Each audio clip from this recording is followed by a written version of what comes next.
कहानी यीशु की जुबानी बीज बोने वाले की। सुनो ये कहानी यीशु की जुबानी बीज बोने वाले की। कुछ तो गिरा पत्थरों के ऊपर, कुछ तो गिरा पत्थरों के ऊपर, कुछ तो गिरा पत्थरों के ऊपर। ओ पानी ना मिला, ओ पानी ना मिला। सुनो ये कहानी यीशु की जुबानी बीज बोने वाले की। सुनो ये कहानी यीशु की जुबानी बीज बोने वाले की। कुछ तो गिरा झाड़ियों में, कुछ तो गिरा झाड़ियों में, कुछ तो गिरा झाड़ियों में।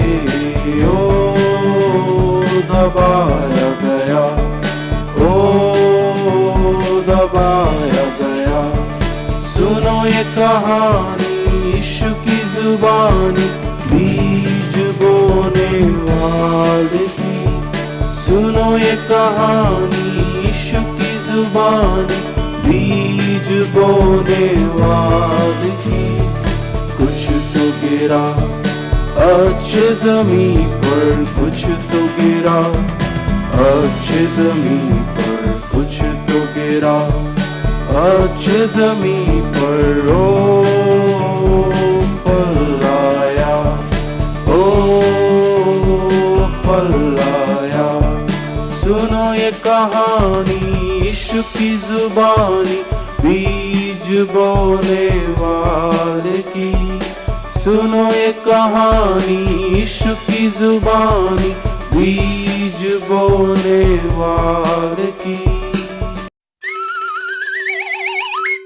प्रेज द लॉर्ड बच्चों, आज फिर से हम एकत्रित हुए हैं। आज प्रभु का वचन को हम पढ़ेंगे और याद करेंगे।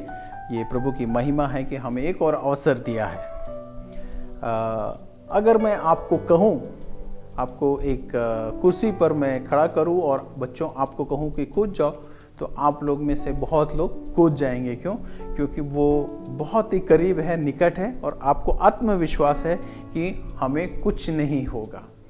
तो जैसे ही मैं आपको कहता हूँ कि थोड़ी और ऊंचाई से, छत से नीचे कूद जाओ, तो हमारा आत्मविश्वास खत्म हो जाता है, क्योंकि हमें आत्मविश्वास बताता है कि हमारा सामर्थ्य इतना नहीं है कि हम इतनी ऊंचाई से कूदें। तो प्रभु यीशु मसीह के प्रेरित पौलुस ने हमें क्या बताया कि सुसमाचार से वो लज्जाता नहीं है, क्योंकि उद्धार के निमित्त विश्वास करने वालों के लिए वो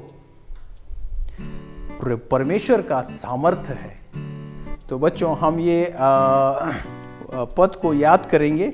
ये अब जिस प्रकार आपको पता है कि हमारा बाइबल जो धर्मशास्त्र है, ये दो भाग में बटा हुआ है, एक पुराना नियम और एक नया नियम।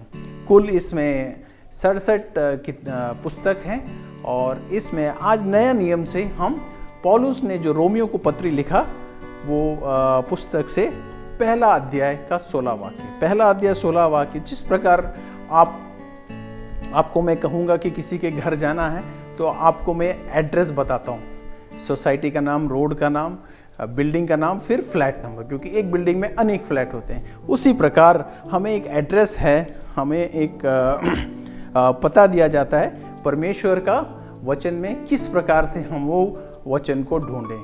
तो ये नया नियम में पौलुस रोमियो को लिखा हुआ पत्र में पहला अध्याय 16वां वाक्य, वो इस प्रकार से पढ़ते हैं।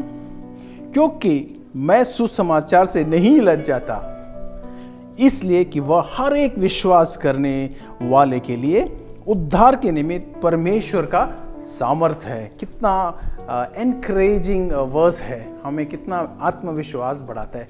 क्योंकि बच्चों, हमारे आत्मविश्वास या हमारे सामर्थ्य से हमें पापों की क्षमा नहीं मिल सकती। और ये हमारे उद्धारकर्ता प्रभु यीशु मसीह जो इस धरती पे आया, अपने आप को क्रूस में चढ़ाया, बलिदान दिया और तीसरे दिन जी उठा, क्योंकि जो कोई भी उस पर विश्वास करे उसे अनंत जीवन पाए और पापों की उद्धार हो पाए। इसलिए ये हमारे सामर्थ्य नहीं है, ये प्रभु का सामर्थ्य है। तो हम इसको एक और बार अच्छे से याद करेंगे। बच्चों, आपको कलर्स पसंद होगा, हम 2 कलर में लेंगे।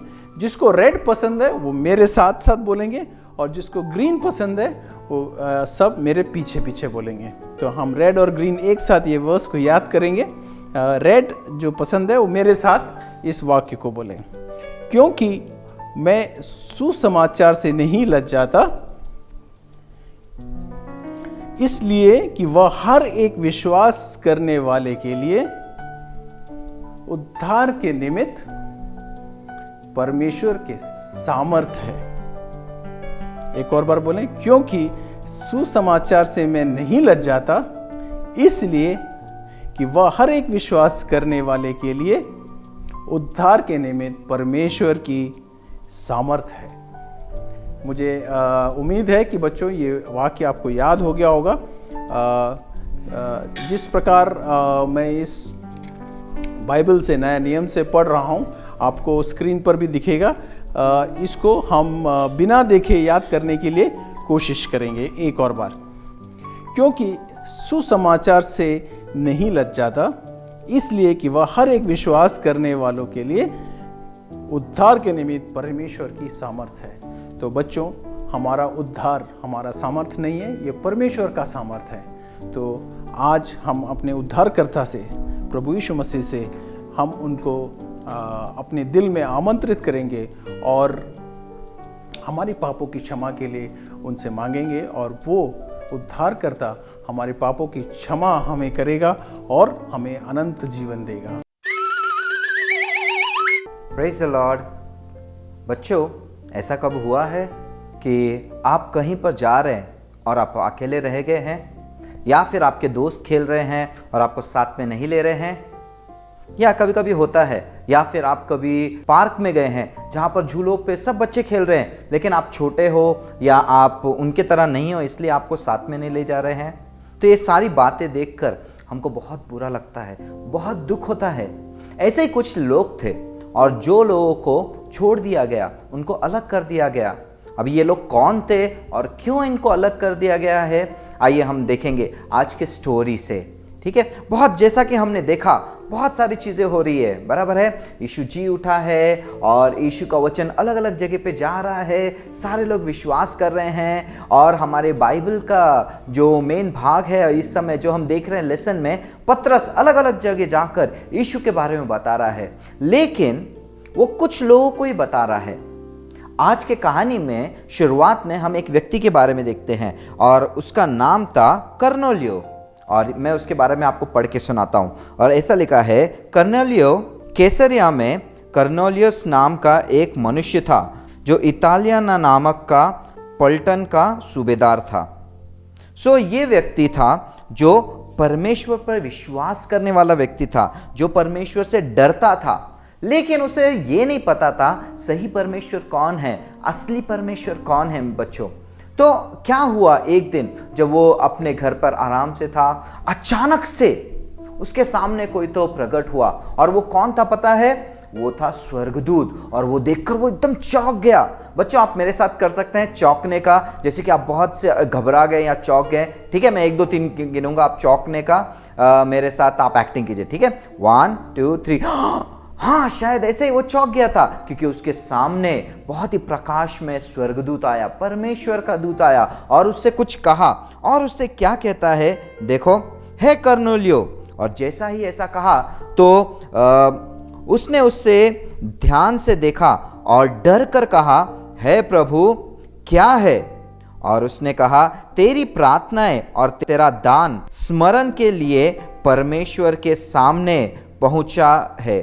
यानी वो जो प्रार्थना करता था और जो भी परमेश्वर के लिए कार्य करता, वो परमेश्वर के पास पहुंचा है। और परमेश्वर ने उससे कहा कि जा, तू जा, एक व्यक्ति है पतरस नाम का, उसके पास अपने लोगों को भेज, और वो आकर क्या कहेगा, तुझे बताएगा कि यीशु कौन है, सच्चा परमेश्वर कौन है। क्योंकि उन दिनों में पतरस केवल यहूदी लोगों के पास जाता था और जाकर उन्हें वचन बताता, यीशु के बारे में बताता था कि यीशु कौन है, यीशु ने उनके लिए क्या किया है। लेकिन उस समय पर यहूदी नहीं है, फिर भी इसके मन में था मुझे परमेश्वर को जानना है और परमेश्वर के बारे में मुझे जानना है। जो खालीपन उसके मन में था, जिसके बारे में वो परमेश्वर को देखना चाहता था, परमेश्वर को जानना चाहता था, और वो बातें उसके मन में वो अपने आप से कितना भी कोशिश कर ले, वो परमेश्वर को नहीं जान पा रहा था। क्योंकि लिए हम चाहे कितना भी प्रयत्न करें, हम खुद से परमेश्वर को नहीं जान पाते, क्योंकि हमारे जीवन में वो पाप है जो हमें परमेश्वर में बढ़ने से रोकता है। और ये पाप क्या है बच्चों? जैसा कि बाइबल में कहा गया है रोमियो की पत्री अध्याय 3 वचन 10 में कि एक भी धार्मिक नहीं है, कोई भी नहीं, इसीलिए सबने पाप किया है। और जब ये पाप करते हैं हम, पाप क्या होता है? बुरा सुनना, बुरा देखना, बुरा करना, ऐसी जो भी चीज़ें जो परमेश्वर को दुख दिलाती है वो होता है पाप। और जब हम पाप करते हैं उसकी सज़ा क्या मिलती है? हम परमेश्वर से दूर हो जाते हैं। हाँ, हमारे पाप की वजह से हम परमेश्वर को नहीं समझ पाते। कभी कभी अगर मम्मी ने कहा कि चलो बेटा अभी खेलना बंद करो, पढ़ाई करो, और हम क्या करते हैं? हम नहीं इस बात सुनते, वो पाप है, वो परमेश्वर को पसंद नहीं है। ऐसे ही कभी कभी हम गुस्से में आ जाते हैं और दूसरे की चीज़ें छीन लेते हैं। बच्चों, ये गलत काम है, ये पाप है, ये परमेश्वर को पसंद नहीं है। ऐसे जो भी काम हम करते हैं जो परमेश्वर को पसंद नहीं है, वो पाप होता है। और उसके वजह से हम परमेश्वर को नहीं समझ पाते। जैसा ये कर्नल ये नहीं समझ पा रहा था, वो कोशिश कर रहा था लेकिन नहीं समझ पा रहा था। तो अभी उसने क्या किया? अपने कुछ लोगों को बोला, जाओ, जाकर उस जगह पर जाओ जहां पर पतरस रहता है, और वहां से जाकर उसकी जानकारी लो और उसके बारे में उसे जाकर कहो कि मैंने उसे बुलाया है।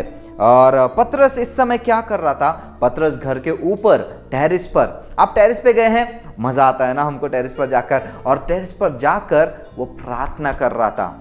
हम टेरेस पे जाके क्या करते हैं? खेलते हैं, मस्ती करते हैं और बहुत सारी चीज करते हैं, बराबर है। लेकिन ये पतरस टेरेस पे जाकर क्या कर रहा था? वो प्रार्थना कर रहा था और वो परमेश्वर से बातें कर रहा था। और दोपहर का समय हो गया था, उसे भूख लगने लग गई थी। हमें भूख लगता है तो हम क्या करते हैं? मम्मी बहुत भूख लग रहा है, मुझे कुछ खाने को दो। अभी इसे भी भूख लग गया था और घर पर लोग तैयार कर रहे थे। लेकिन अचानक से उसके सामने कुछ अलग सा चीज होने लगा और आसमान से एक बड़ा सा सफेद पर्दा नीचे उतरने लग गया।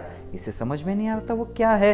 पतरस को कुछ समझ नहीं आ रहा था क्या है। अभी उसके भूख लग रहा है और अचानक से ऊपर से ऐसा एक पर्दा नीचे उतर के आ रहा है। और जब उसने उसमें देखा, उसमें अलग अलग प्रकार के जानवर, जंतु, प्राणी, ये सारी चीजें थी और उसे समझ में नहीं आया। और ऊपर से आवाज आई, जा उसे मार और खा ले। हैं? आपको पता है यहूदी लोग सारी चीजें नहीं खाते, कुछ चीजें वो नहीं खा सकते। अगर पुराने नियम में हम देखते हैं उनके खाने पीने में कोई चीजों की बंदिश है, यानी ये चीजें अपवित्र है, ये नहीं खाना चाहिए, ऐसे कुछ बातें थी। लेकिन फिर से आवाज आया, जा उसे मार और खा ले। फिर उसने कहा, नहीं परमेश्वर, नहीं प्रभु, मैंने तो तेरा आज्ञा पालन किया है, मैंने तो तेरे वचनों को माना है, मैं कभी कोई अपवित्र चीज खाया नहीं हूं। फिर से आवाज आया, जा और खा ले। ऐसा परमेश्वर वो पतरस को क्यों कह रहा था? बच्चों, आपको क्या लगता है?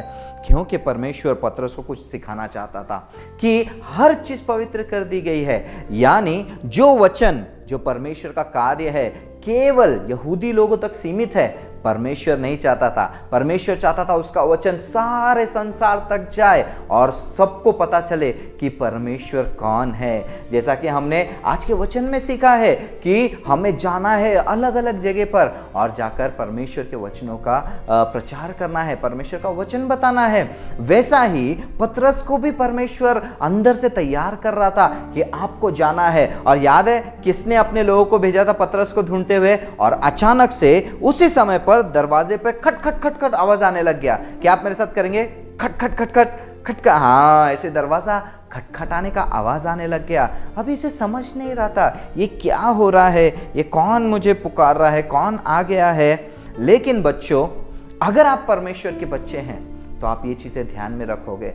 जो परमेश्वर बोलता है हम वो काम जरूर करेंगे, क्योंकि लिए परमेश्वर का वचन सबके लिए है। मेरे साथ बोलो, परमेश्वर का वचन सबके लिए है। हाँ, हर एक व्यक्ति, चाहे वो कोई भी रंग का हो, कोई भी प्रजाति का हो, कोई भी भाषा का हो, कोई भी जगह का हो, हर एक के लिए परमेश्वर का वचन है। और यही बातें परमेश्वर पतरस को सिखाना चाहता था। और जैसा ही पतरस वहां पर परमेश्वर को धन्यवाद कर रहा था, वो समझ रहा था इस बात को, दरवाजे पर खटखट आई।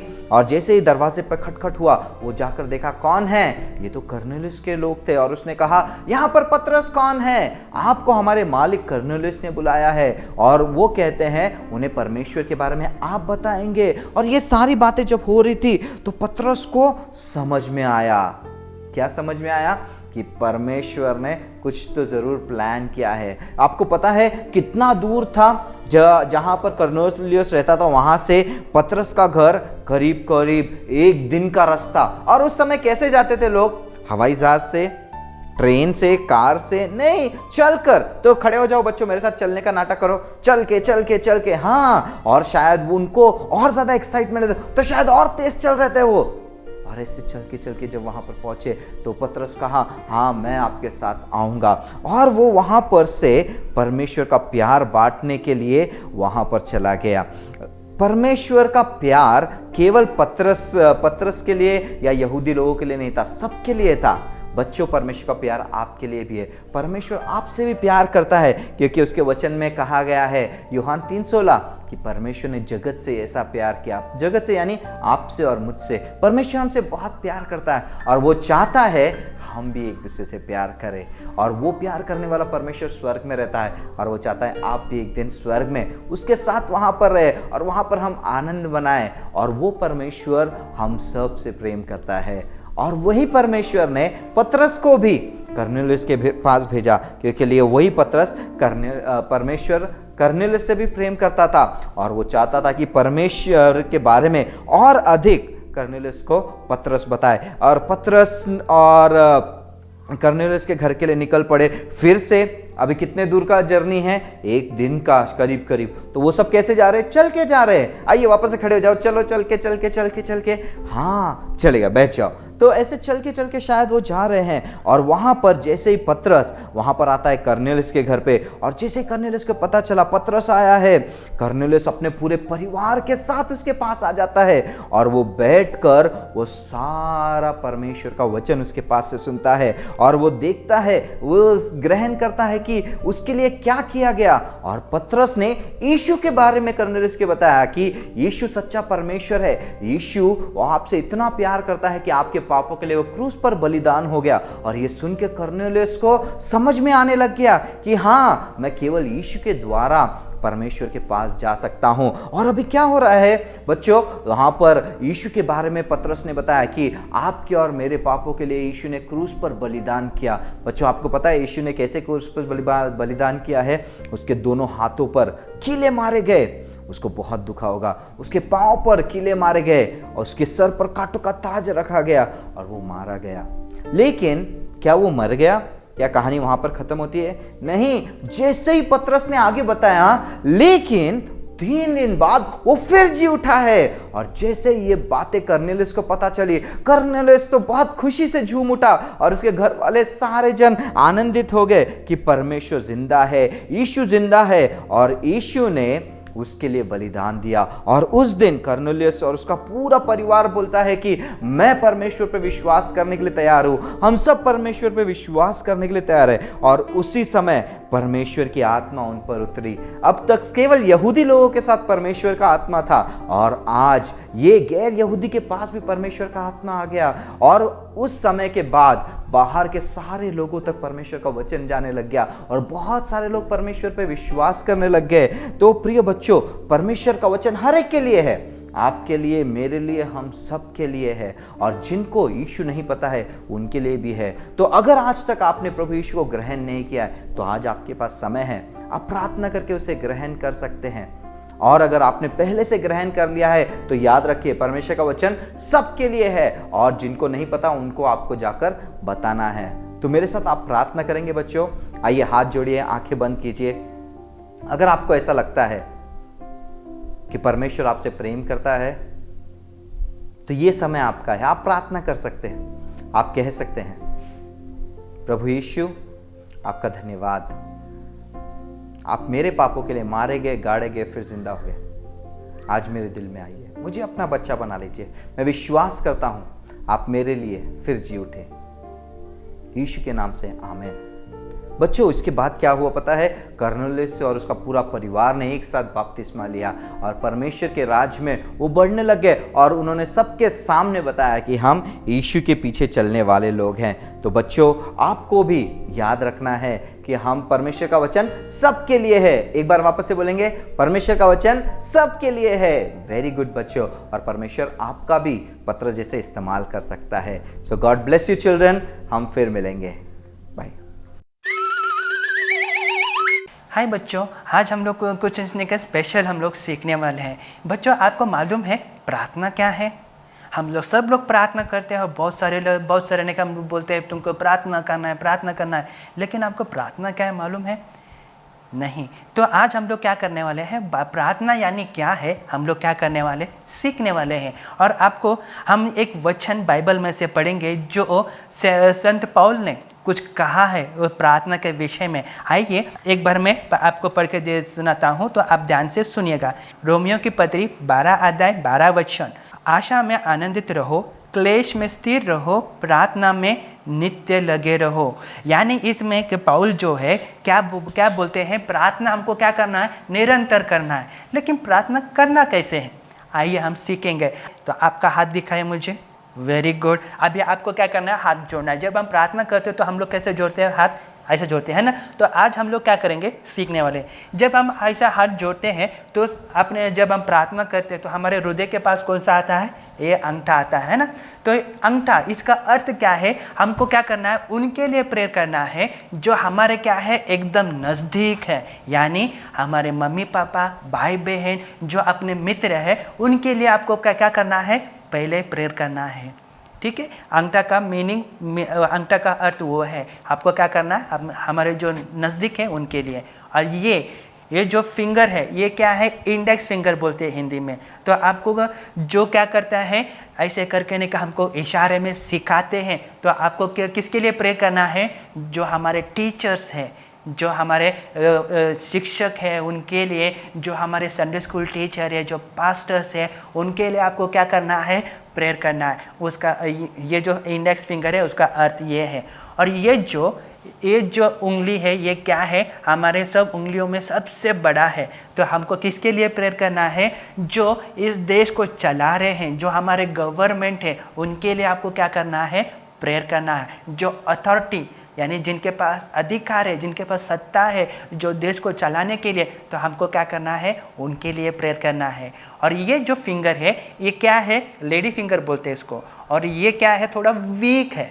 तो इसके लिए हमको किसके लिए प्रेयर करना है, जो वीक है, जो बीमार है, जो ने का हॉस्पिटल में है, आपके मित्र हो सकते हैं जो बीमार है। तो आपको क्या करना है, जो बीमारी में है, जो तकलीफ में गुजर रहे हैं, उनके लिए आपको क्या करना है, प्रेयर करना है। और आखिरी में जो है सबसे छोटा, उसका अर्थ क्या है, आपको किसके लिए प्रेयर करना है, खुद के लिए प्रेयर करना है। इस तरह जब आपने का प्रार्थना करते हो, तो जब भी आप प्रार्थना करने बैठो तो आपको क्या होना चाहिए, ये जो 5 उंगली जो आज हमने सीखा है, वो आपको क्या होना चाहिए, याद रहना चाहिए। अब हम पहुंच गए हैं गुड न्यूज़ क्लब के अंत की तरफ, पर कोई बात नहीं, हम अगले हफ्ते फिर से मिलेंगे एक नई कहानी के साथ और बहुत कुछ नया होगा। मतलब नया गाना, नया मेमोरी वर्स, सब कुछ नया। तो अब चलते हैं, मैं भी बहुत थक गई हूँ।